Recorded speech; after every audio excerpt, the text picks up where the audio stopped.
cứ lù cơn đâu cho sau ruộng đủ ha ha có tê dù chi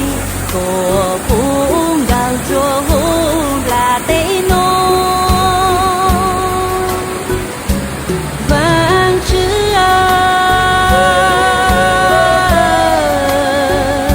cú cho sạc lúa là cú cho sạc lúa